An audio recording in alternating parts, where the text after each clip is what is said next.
tired there at the end?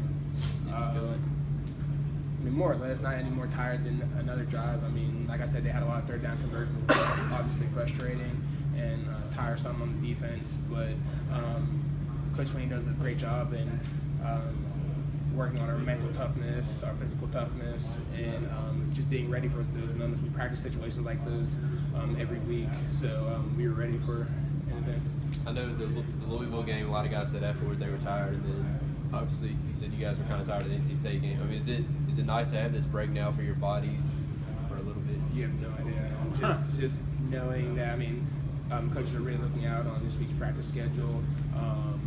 I mean, just being able to get like ice tubs and not having to worry about hitting and running and et cetera. And most importantly, being able to actually watch college football on Saturday and seeing what teams are doing what. I'm really looking forward to that. So they told you, I mean, they in the practices, y'all are kind of cut back on all the hitting and all that?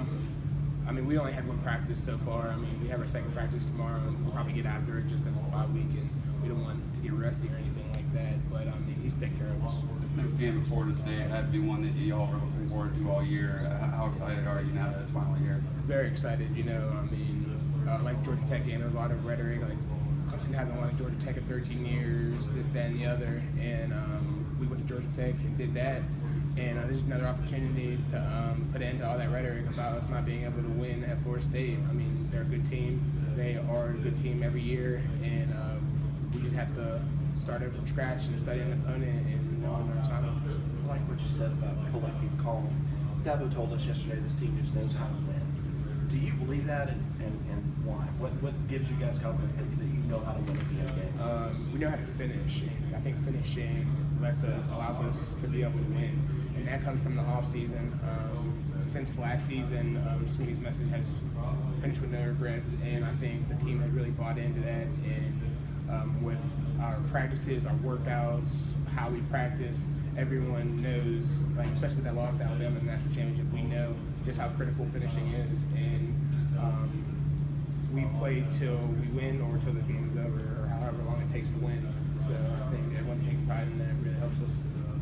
Dorian, do you think late in the game they were pushing you guys around, or was it more technical gap control stuff, or maybe some of both? Yeah, I mean, it was definitely a lot of fundamental little things, just around the perimeter, getting off blocks, wrapping up, tackling, like I said, just fundamental things. And they're all simple things that can be corrected and cleaned up through fundamental drills and work. More than halfway through the season, but when you go through finishes like Louisville and NC State, what are some of the things that you learned about your defense and your team as a whole? I didn't really learn anything. I know that we are built for this. We are built for situations like that. We were built to win. We were built to last. So really, it's just reassurance. What are some things that you've seen on film from Florida State, particularly the under as well? They switched up a little bit of their offense. Like they like to do like a little bit more than they did in previous years. They like to stretch. A lot of the things similar to NC State. They like to stretch, like to zone. Obviously, Dalvin Cook is one of the best running backs in the league. But just a lot of nothing we haven't seen before from other teams. And we know that we put some stuff on film that they're going to like, that we need to get cleaned up, and just preparing whatever they throw at us. How about you wrap up Dalvin Cook? Is he one of those guys that you're going to have to game tackle? I mean, just like any bag, you can't really tell until you play them. Me personally, I never attempted to tackle them, but I mean, that just comes with fundamentals, doing what I need to do, and